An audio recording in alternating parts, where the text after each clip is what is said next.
बघा आता next question आहे, find the slope of tangent to curve.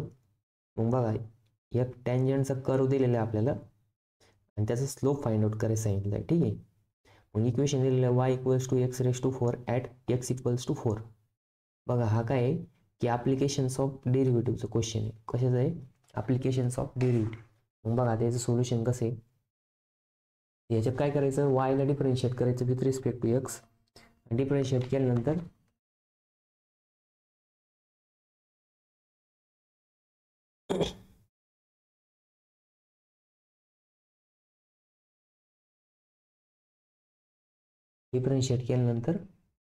आपल्याला काय करायचं आहे, एक्सच्या जागेवरती 4ची व्हॅल्यू पुट करायची.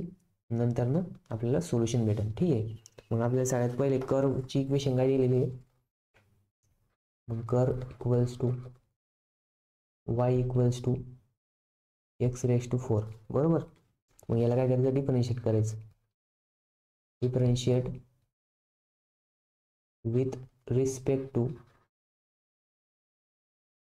एक्स. ठीक आहे, नंतर ना बघा इथं dy/dx equals to derivative of x.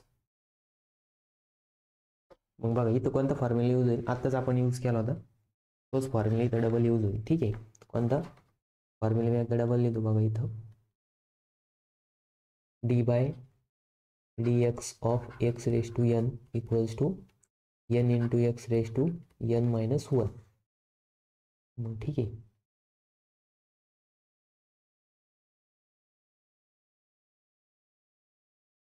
तर बघा dy/dx equals to 4 into x⁴. हे काय आलं आपलं, एक मिनटं आपण चेक करून घेऊ. x⁴ आहे की x⁴ आहे, x⁴ आहे. ठीक आहे, x⁴ किती दिलेलं आहे, 4 दिलेलं आहे आपल्याला. तर हे काय आलं त्याचं हे आलं डेरिव्हेटिव्ह आला. ठीक आहे, आता आपल्याला इथं ग्रेडियंट दिलेलं आहे एक्स. मग इथं लिहायचं द ग्रेडियंट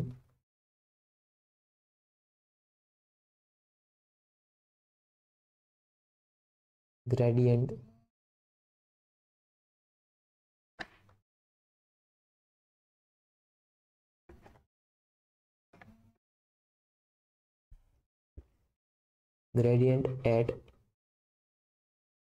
x=4. आपल्याला हा x काय दिलेला आहे, 4 दिलेला आहे.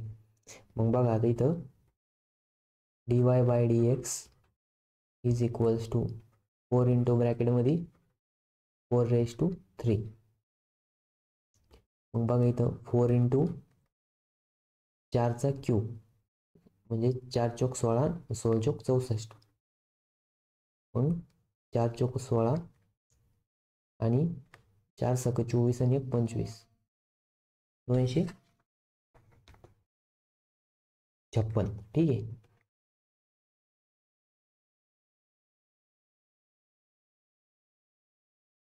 हे काय आपलं सोल्युशन आलं.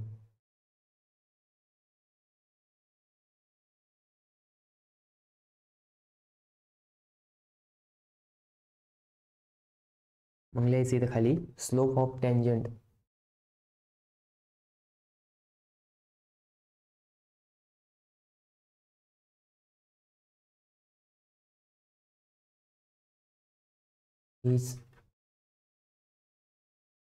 Is m equals to 256.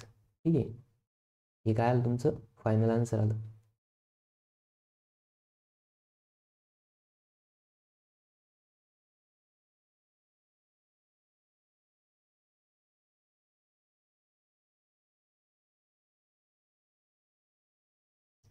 असं सॉल्व्ह केलं असेल त्यांनी, त्यांना 2 मार्क भेटले असेल. ठीक आहे.